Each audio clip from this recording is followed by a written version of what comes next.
People want the world to be simple, known, and predictable. Newtonian physics, Old Testament. They want to believe it's this way so they can wrap their heads around it, but it's not this way. It's special relativity and quantum entanglement.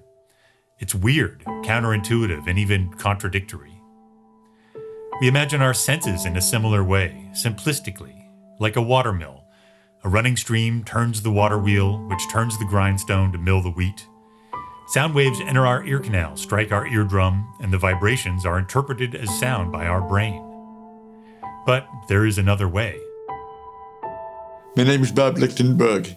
I'm deaf, and I enjoy music. I became deaf when I was 5. It was really gradual. By the time I was 8, I wasn't able to really hear people talking anymore. I think I do remember becoming deaf.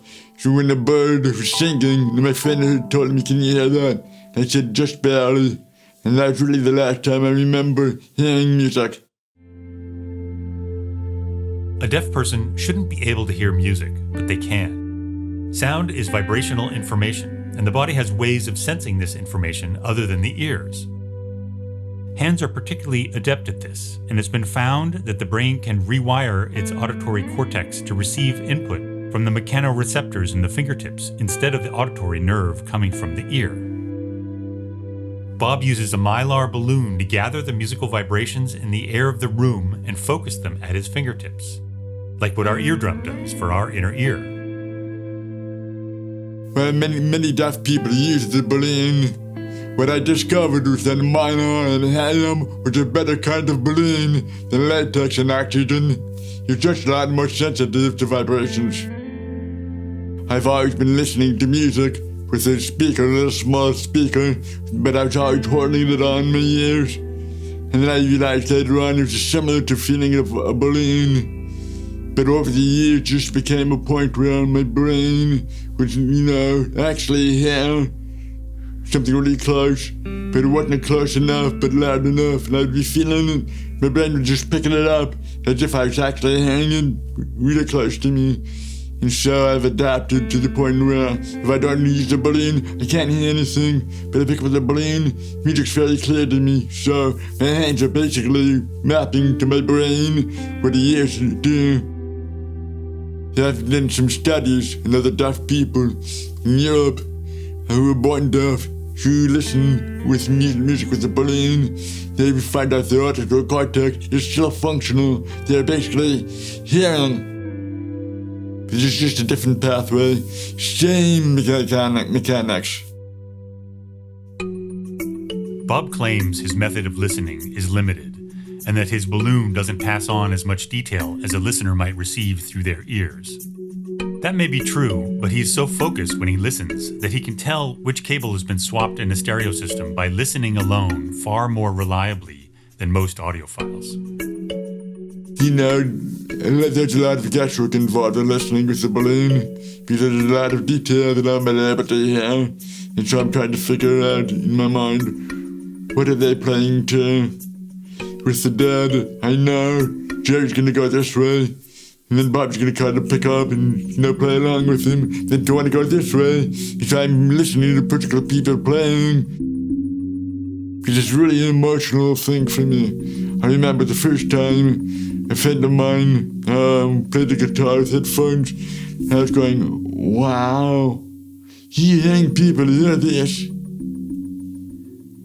It's amazing to me how beautiful it was. In the vast, nebulous darkness that was 2020, there is a specific moment that stands out for many in the audio community as a pinpoint of sorrow, and that is the death of writer, reviewer, and musician Art Dudley on April 14th.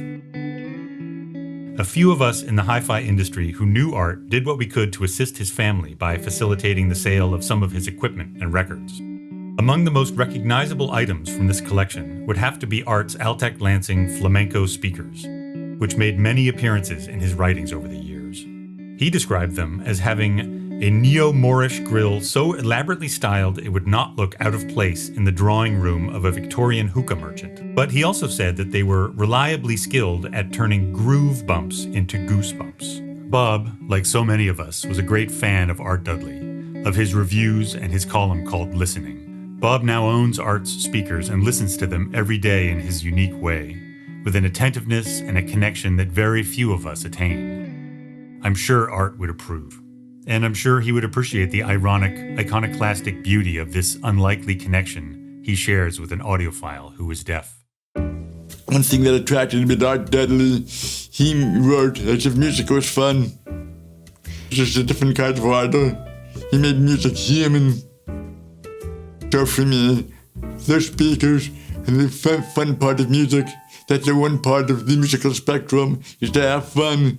You can't be serious all the time, listen to just the sound. You have to listen to the totality. I think Art would have appreciated the fact that I enjoy music because it speaks at a human level. And, one of the things about Art's writing is he brought music to people, and the quote was a side story.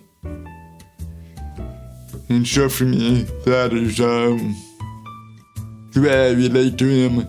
His musical tastes, even having the antics, just brought me closer to his writing.